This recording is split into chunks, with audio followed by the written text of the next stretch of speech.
Salut Sylvain. Salut Seb. Alors, je suis content de t'accueillir puisqu'on va boucler comme ça une petite série que j'ai amorcée avec quelques participants, avec Cédric, avec Seb. On a parlé d'immobilier d'une manière un peu différente. Et toi, contrairement à ce que ton physique le laisse présumer, en fait, tu as commencé à faire des travaux dans l'immobilier en Thaïlande et c'est une expérience que je voulais justement que tu puisses partager parce que je suis sûr que ça va intéresser plein de monde. Donc pour resituer un petit peu, toi tu es quelqu'un qui est un peu comme moi, qui est à la fois un peu un entrepreneur nomade, qui bosse sur le net et ton premier métier c'est pas du tout l'immobilier en fait. Non, pas du tout, non. Ouais, je dirais que mon premier métier c'est le business, l'entrepreneuriat. Donc là, la plupart de mon boulot c'est du marketing en ce moment et du référencement. Mais mon cœur de métier ça reste le business. Du coup l'immobilier il y a une partie business dans l'immobilier et c'est là-dessus que je voudrais apprendre et me développer un petit peu en ce moment et dans les années à venir. Ouais. Ok, alors pourquoi l'immobilier en Thaïlande du coup ? Alors en Thaïlande, ça fait quelques années, peut-être 3 ans, 4 ans, que je commence à me renseigner un petit peu sur les différents pays et sur l'immobilier dans chaque pays. Mon but c'était d'acheter un appart dans l'endroit qui est le plus favorable en fait.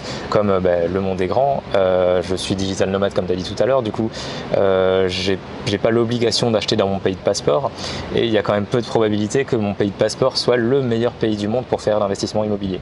Du coup j'ai regardé un petit peu partout, au Cambodge, au Vietnam, en Thaïlande, aux Philippines et au final la Thaïlande c'était pas un mauvais choix on va dire.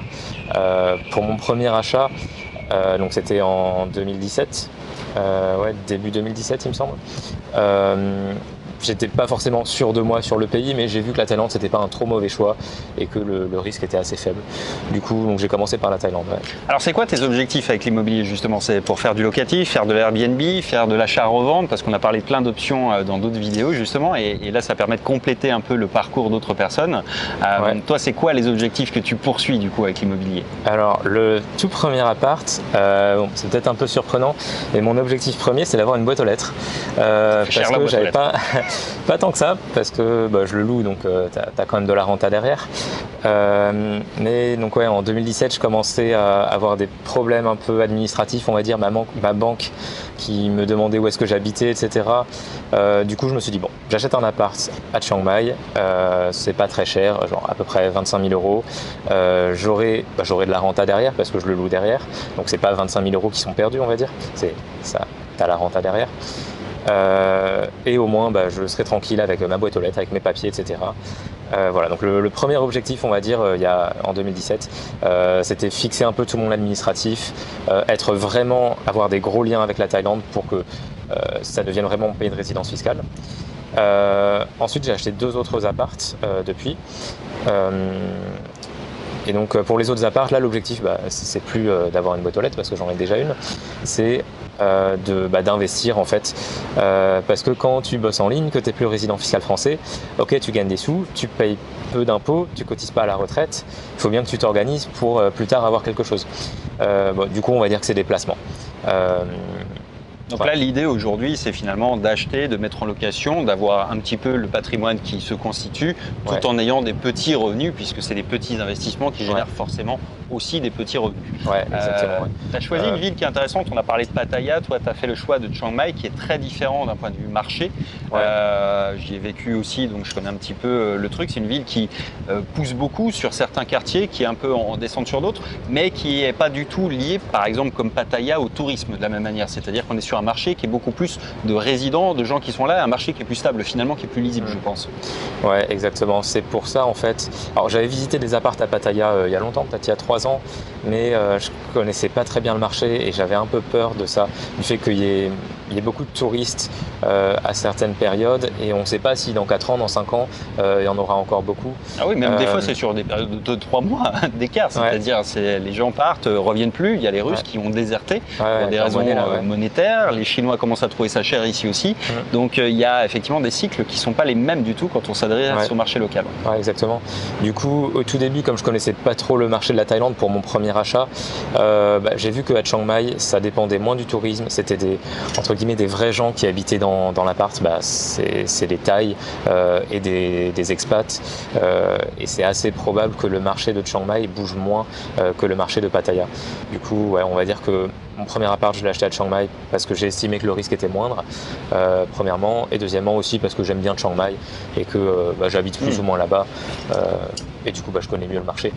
Alors, il y a un point intéressant également à Chiang Mai. On en a un petit peu parlé pour Pattaya, mais c'est vrai que généralement, les gens qui se font une idée d'acheter un appartement en Thaïlande, on leur présente uniquement un seul modèle qui est le condo, quoi. Le condo, c'est le plus gros des trucs. Enfin, le condo neuf, immeuble un peu comme ici, flambant neuf. Et il faut savoir qu'il y a un marché de l'ancien qui est beaucoup plus intéressant quand on veut gérer des opérations. Parce que le neuf, c'est comme en France, quand tu achètes une maison qui vient d'être démoulée ou un appart qui vient d'être fini, il n'y a pas le même prix que de l'ancien. Sauf si c'est de l'ancien de caractère, mais en Thaïlande, c'est rarement le cas, voire pas le cas. Donc on parle de biens qui sont plutôt dans des condos de deuxième main, c'est-à-dire des choses qui ont 15, 20, 30 ans peut-être pour les plus anciens, je pense. Ouais. Et on a des prix qui sont forcément très différents de ceux qu'on peut avoir en tête quand on regarde un petit peu le marché immobilier de Thaï depuis la France, même si c'est relativement peu cher quand on regarde comparativement au prix du marché français. Mais on est par exemple ici à des prix qui sont sans doute 3 fois plus chers à surface équivalente, minimum je pense même, parce que l'avantage de l'ancien, encore une fois, j'en ai fait une vidéo sur un appart à Chiang Mai, j'avais loué pour un assistant, c'est qu'un studio il faisait 47 mètres carrés, ce qui dans des condos neufs comme ici, les studios ils font entre 22 et 27. Donc on voit que déjà les surfaces sont plus petites, mais les prix de vente même en numéraire sont forcément plus élevés aussi. Donc quand on fait le rapport au mètre carré, c'est des prix qui sont totalement différents. Donc ça coûte concrètement combien finalement un appart dans un condo de 30 ans? Qu'est-ce qu'on a à Chiang Mai aujourd'hui à disposition? Alors, en moyenne, on va dire, dans le centre de Chiang Mai, presque le meilleur quartier, le quartier le plus cher, pour des appartements dans l'ancien qui ont 25 ans, entre 25 et 30 ans, on est entre 25 000 bahts et maximum 40 000 bahts du mètre carré. Du coup, pour un appart de 37 mètres carrés, on est à peu près dans les 1 million de bahts quand on fait une bonne affaire. Et après, si on compare ça par rapport au neuf, il y a tous les prix, mais le maximum en neuf, c'est 100 000 bahts au mètre carré. Donc on est sur un facteur 2,5, 3 des fois entre le neuf et l'ancien. Alors bon, le neuf, il est fini, travaux compris, et toi, tu es plutôt dans un truc qu'il va falloir à minima rafraîchir malgré tout. Donc ça donne quoi en fait en budget, en idée de travaux, puisque là, tu es en plein dedans. Je crois que c'est vraiment le sujet du moment, donc ça tombe bien. C'est un peu comment ça s'organise, les budgets qu'on compte, une idée peut-être du prix au mètre carré pour avoir finalement quelque chose qu'on puisse comparer entre du neuf et de l'ancien, retapé, remis au goût du jour. Ok, ouais. Alors, les travaux que je fais, donc pour expliquer un peu, j'ai acheté 2 apparts il y a à peu près 6 mois que je vais rénover, que je suis en train de rénover. Mon but, c'était d'apporter plus de valeur et d'augmenter la renta un petit peu, mais surtout mon but, c'était d'apprendre comment faire des rénovations. Du coup, le tout premier appart, sachant que j'y connaissais rien en rénovation, le tout premier appart, donc je suis passé par une entreprise. On a eu pas mal de soucis. La preuve, ça fait 4 mois qu'on a commencé et on est encore dans les travaux alors que ça devait être fini au bout d'un mois. Et là, donc l'appart, je l'ai payé 1 million. Les travaux, il y en a pour à peu près entre 300 et 400 000. Donc, normalement, c'était 300, mais je pense qu'on va déborder jusqu'à 400 000. Mais je pense que les travaux qu'on fait, on aura un appart qui sera supérieur en qualité, on va dire, à un appart dans un bâtiment neuf. Alors moi je change pas l'extérieur du building. L'extérieur du building restera pas très joli. Il n'y a pas de piscine sur les 3 apparts que j'ai, il y en a 2 où il n'y a pas de piscine. Mais à l'intérieur, pour ce prix-là, on aura des bonnes rénovations. Et après, le 3e appart, finalement, je le rénove par moi-même parce que comme j'ai rénové le 2e appart, j'ai vu comment ça marchait, j'ai vu les étapes, etc. Et aussi, j'ai vu qu'il y avait beaucoup de problèmes. Enfin, moi, en tout cas, j'ai eu beaucoup de problèmes avec les entreprises de rénovation. Et du coup, le 3e appart, je le rénove moi-même avec des freelances que je paye à la journée. Et en gros, on travaille ensemble. Donc, je mets vraiment les mains dans le cambouis et je rénove avec eux. Je prends le marteau, etc. Ceci dit, c'est un petit peu comme en France. Les travaux, ça tient toujours à une équipe. Et l'équipe, c'est à la fois difficile à trouver. Puis surtout, c'est pas forcément stable dans le temps. C'est-à-dire qu'on trouve de temps en temps des gens qui bossent très très bien. Mais peut-être qu'ils ont 1 ou 2 plaquistes qui vont se barrer. L'électricien, il part un peu en sucette. fait. Ouais, Et donc, du coup, vite, ouais. le truc qui était génial, ça passe un truc qui est moyen. Ouais. Et bon, ça fait partie de toute façon, le principe de faire des travaux. Il y a toujours des imprévus, ça se passe toujours. Il n'y a pas d'exception à cette règle. Il y a toujours des imprévus, des retards, des délais, des trucs à corriger, à rectifier. Après, toi, t'es arrivé dans le truc extrême vraiment jusqu'au bout. Moi, je serais peut-être pas allé jusqu'à la rénovation parce que moi, j'en ai fait par le passé en France et que j'ai eu ma dose. Donc voilà. Mais en réalité, ouais, t'as développé en revanche une approche qui est intéressante. C'est de effectivement peut-être te transformer en maître d'œuvre sans avoir nécessairement besoin non plus de manier jusqu'au marteau et au marteau-piqueur, quoi. Tu pourrais faire un intermédiaire, simplement, effectivement, il faut un peu plus s'impliquer sans doute dans le projet, ou alors trouver une bonne équipe, mais la contrepartie de ton investissement de temps, elle est aussi financière. Du coup, tu économises beaucoup, ce que tu me disais hier sur le budget de travaux. Oui, bien sûr. Mais le but principal, si je rénove par moi-même, c'est d'apprendre à faire ça. Je pense qu'une fois une deuxième carrière de plaquiste, en fait, c'est ça? Non, mais je pense que pour bien comprendre l'immobilier, etc., c'est mieux si tu sais exactement comment ça marche l'électricité, comment ça marche les arrivées d'eau, etc. Comme ça, quand tu visites un appart, tu sais dire, bon bah là la cuisine, il n'y en a pas, on va la rajouter. C'est ce que l'agent immobilier te dit. Et toi, tu sais dire, ah ben non, parce que l'arrivée d'eau, elle est là-bas. Donc ici, si on veut la rajouter, il faut rajouter une marche. C'est hyper compliqué ou c'est pas possible, etc. Voilà, tu comprends mieux les tenants et les aboutissants des rénovations. Du coup, c'est pour ça que je l'ai rénové par moi-même. Mais effectivement, j'ai pas envie de faire ça sur le long terme. Là, ça m'amuse parce que c'est le premier, mais je vais pas faire ça pendant des années, manier le marteau et le marteau-piqueur pendant des années. Après, oui, au niveau de l'intérêt financier, donc là, les estimations que j'ai fait, ça divise le devis par 3. Alors, je ne suis pas sûr à 100% des estimations. Là, je tiens les comptes au fur et à mesure et on verra à la fin. Mais a priori, au lieu d'avoir des rénovations à peu près 15 000 €, on va arriver sur du 5 000 €. En le faisant par moi-même, donc en gros en embauchant des freelances et en leur disant tiens bah toi aujourd'hui tu fais ça, toi tu fais ça, toi tu fais ça, et en les payant au jour le jour et en achetant les matériaux par moi-même, etc. Ok. En jouant le maître d'œuvre, quoi. En jouant le maître d'œuvre. Encore une fois, c'est pas une obligation, comme tu l'as dit. Toi, c'est plutôt un objectif personnel pour continuer à investir dans l'immobilier, spécifiquement là-bas, parce que tu auras une meilleure vision finalement pour détecter les bonnes affaires. Ce que tu m'expliquais un petit peu, c'est ça, d'avoir finalement cette capacité à dire presque à distance, ça oui, je prends, ça non, je prends pas, parce que tu vas savoir que dans tel building, bon voilà, les normes, les trucs, tu peux déjà un peu connaître les tenants et les aboutissants de précédents chantiers, quoi. Ouais.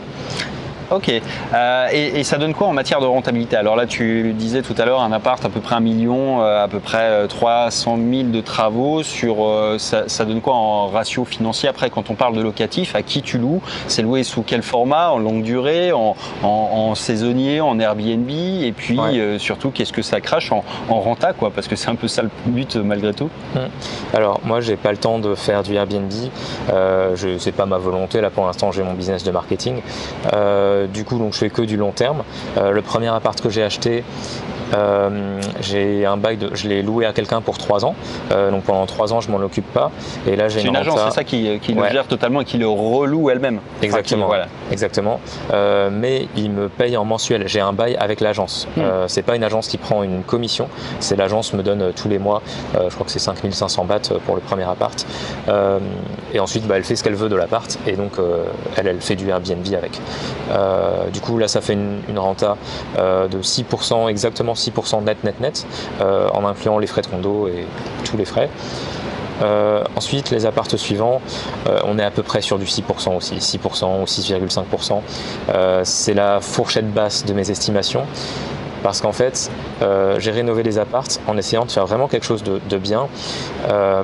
Pas dans un but d'augmenter la renta, enfin un petit peu d'augmenter la renta, mais surtout pour apprendre à faire des rénovations de fond en comble. C'est-à-dire que j'aurais pu aller chez Ikea, acheter 3 meubles, dire ok le lit on le change, on rajoute une lampe là et on repeint et voilà, les rénovations sont finies. Mais je voulais vraiment, même si c'était pas ultra rentable, je voulais vraiment rénover de fond en comble, garder juste les 4 murs et faire le maximum possible pour comprendre mieux et pour apprendre mieux. Et du coup, il n'y a pas beaucoup d'apparts qui sont rénovés comme ça en Thaïlande. Un exemple tout simple, à Chiang Mai, il y a l'aéroport qui est très proche et il y a beaucoup de bruit. J'ai jamais vu un seul appart qui a du double vitrage. Moi, j'ai mis du double vitrage. Voilà, ce genre de choses. Et ça fait que c'est difficile pour moi de comparer mes apparts avec les autres apparts parce que il n'y a personne qui a des apparts de ce type. Mais voilà, a priori, mes rentas, ça serait 6% minimum. A priori, à 6%, je le louerai très très très rapidement. Ça sera une très très bonne affaire à 6%. Ok, ça reste effectivement très intéressant, même pour des gens voilà, qui veulent investir tout court, d'autant que les tickets d'entrée sont quand même pas très élevés, quoi. On est sur des budgets, on parlait tout à l'heure, donc de 1 million à 1,3 million, quoi, en gros, pour des appartes. Pour un grand studio dans le centre de Neiman. Après, tu as même moins cher que ça si tu vas pas dans le centre de Chiang Mai. Ouais. Mais ouais, tu as des apparts, ça doit commencer. Aussi, ouais. À Chiang Mai, on a trouvé des appartements pour 2000 bahts par mois. Ouais. Ah, ça laisse rêveur. Ouais. 2000 bahts, ça fait même aujourd'hui avec un baht très fort, ça fait moins de 80 €, quoi. Ouais. Enfin, ça fait même moins de 70. Ça fait 60 même, oui, voilà, ça fait moins de 60 €.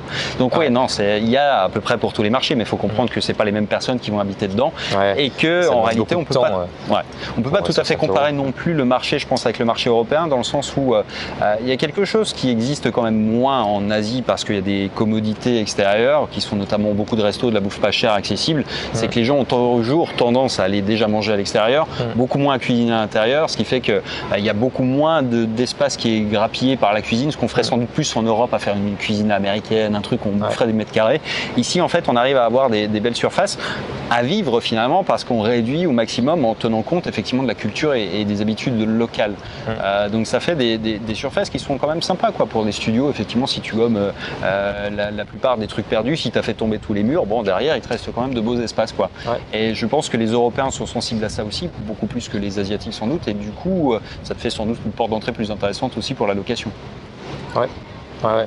Et donc le ticket d'entrée, on va dire pour quelque chose de basique, correct, où on n'aura pas de problème à le louer, on va dire 1 million, 1,3 million. Pour à ce prix-là, on a 33-40 mètres carrés.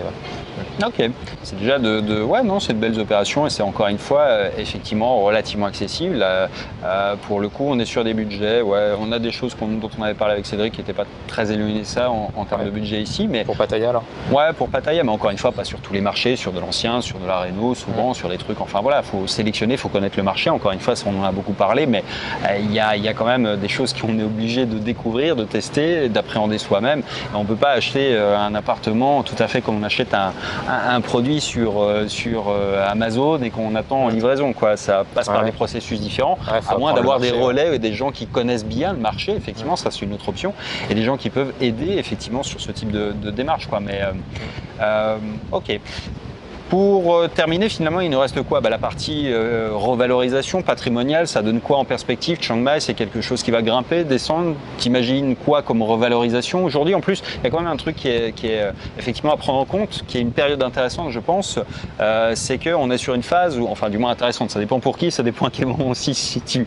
C'est-à-dire que c'est peut-être pas forcément le meilleur moment exactement là tout de suite, puisqu'on est au pied du plancher pour l'euro, mais ça veut dire justement que puisqu'on est au pied du plancher, ça ne peut que repartir. C'est-à-dire que finalement, les appartements vont être moins chers quand on va les acheter en euros, puisque l'euro va regrimper par rapport au baht.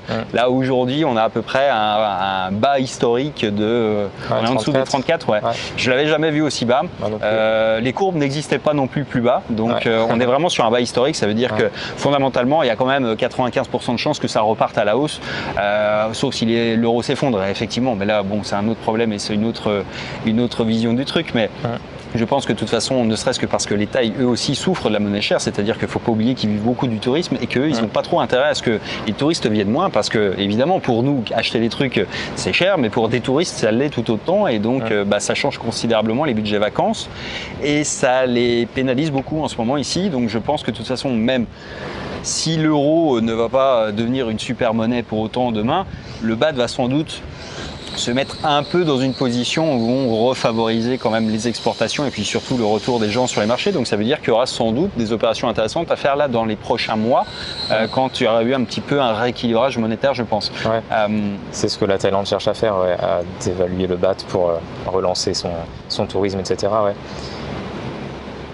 Ce qui fait qu'effectivement, du coup, si le baht est moins cher, ça fera des prix d'appart moins chers et que ça génère des bonnes opérations. Mais encore une fois, c'est pas forcément l'aspect le principal à prendre en compte, je pense, dans le sens où pour des gens qui veulent investir, il faut avoir quand même cette vision, je pense, de vouloir au moins s'installer ou au moins d'avoir cette sécurité, d'avoir des bahts qui sont générés eux-mêmes, c'est-à-dire de finalement avoir des appartements sur place. C'est intéressant pour ça, c'est-à-dire que tu n'es plus obligé de faire du change, d'être tributaire du taux de change, des cours qui sont fluctuants, mais tu peux t'appuyer sur des revenus locaux qui finalement, 5 000 bahts, baht ici, c'est 5000 bahts. C'est plus converti de l'euro pour avoir du baht. Et ça, c'est une sécurité pour des gens qui veulent effectivement peut-être avoir un pied-à-terre, peut-être investir, peut-être avoir cette vision de s'installer ici.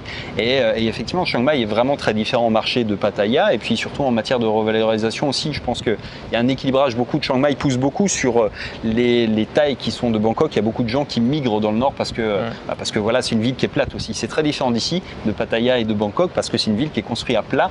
Il y a très très peu de bâtiments qui sont au-delà de 6 étages. Il y a des lois en fait qui ont interdit et bloqué les constructions maintenant. Ce qui fait que c'est une ville où en fait on peut avoir une belle vue sur les montagnes, sur le Doi Suthep, sur les collines avoisinantes. Bref, quelque chose qui est proche de la nature.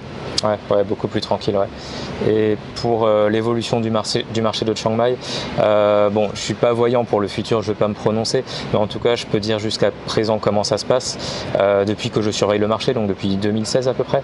Donc le premier appart, c'est déjà au niveau du cours du baht, je l'avais eu à 39 si je me souviens bien, 15% par rapport à 34. Donc déjà, les personnes qui ont acheté en 2017, leurs biens ont déjà gagné 15% juste avec le cours du baht.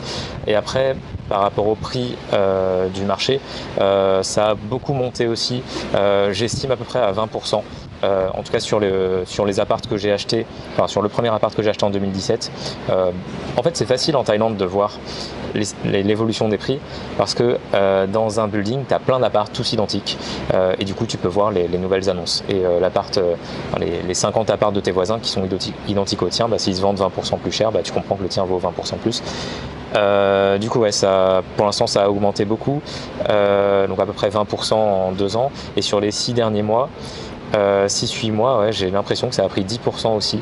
Les 2 apparts que j'ai achetés il y a 6 mois, aujourd'hui il n'y a plus aucune offre à ces tarifs-là. Les apparts qui sont 10% plus chers, ils partent en quelques jours, ils sont déjà partis. Et deuxième point, je vois qu'il y a beaucoup de Chinois qui arrivent à Chiang Mai.